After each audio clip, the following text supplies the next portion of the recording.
This is the C4 XPR. It's the race blade. This is designed for racing. It wasn't designed to be a surfing paddle. It's ultra light, carbon fiber race. This is a Formula One. This is the best road bike. This is not made for off-road. I really wouldn't consider it a blade that you'd put in the surf. This is strictly a racing blade. It's designed out of Kevlar and carbon. It has different flex coefficients in it that we're trying to accomplish. And what we're trying to do is that what we've learned from our team riders and people that race a lot is that the blade is very, very important, and we know this from our canoe racing, how important it is. But again, we're standing, so our center of gravity is much higher, our leverage point is much higher. So when you take a stroke with a blade, a normal blade through the water, the catch is very strong. Stiff blades, even our own, it's a very stiff blade. So when you catch the water, it grabs right away. What happens is it has a tendency to pull your body over the blade because you're forcing the catch, and just that pressure, as you know from trying to surf bumps and stuff, you want to be really smooth and technical through the water. So if you have to pressure the front too much, you'll compress. So what we're trying to do is lighten the catch. It's called the catch, where the blade enters the water. But as it comes through the power phase, you want the blade to power up even stronger as you get to the point where you're more balanced and coming through the stroke. You want to be more balanced as you come through. Right here is where the main power phase starts to take place. So what we've done is we've designed actually a three-stage paddle here. And what happens is the first stage is the catch. And on the catch, you want the blade to feel the water and take hold of it. If it's too powerful through the water, it'll create a hole, or almost like burning out on a car.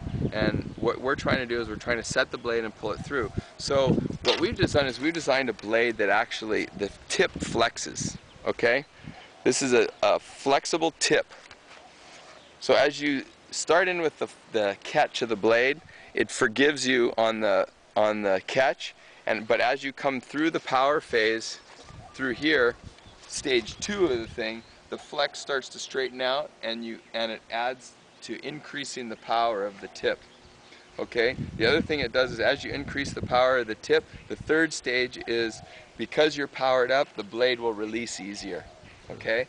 So it's the only blade in its category that exclusively for racing that actually has a three-stage power phase, and it's very comfortable to paddle with. It's super light. Again, it's not recommended for surfing, recommended for racing, and I think you'll be really impressed by the feel of it, the way it goes through the water. It's really forgiving, but yet super powerful.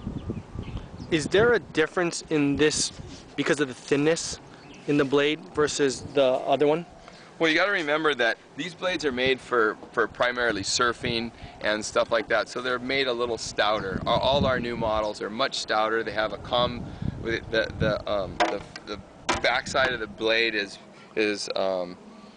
a curve in it, so that when you set it down in the wave and you're trying to do your turns off of and pivot off the paddle, the dihedral is really strong all the way through. So the power face is forgiving but yet strong. Now when you get into this blade, what happens is it's much thinner, it's much lighter, it releases quicker, but what we're trying to do is get a blade that actually, I'm really looking for the flex here, a three-stage flex, a three-stage power.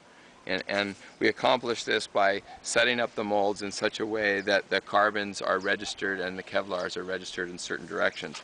We still hold a very strong dihedral. So what happens is you have a very strong power face with a dihedral that drives the blade smooth and steers the blade. So again, it's a really comfortable three-stage power paddle. Do you find that on this paddle that you'll fatigue less over a long distance run than on the other paddle?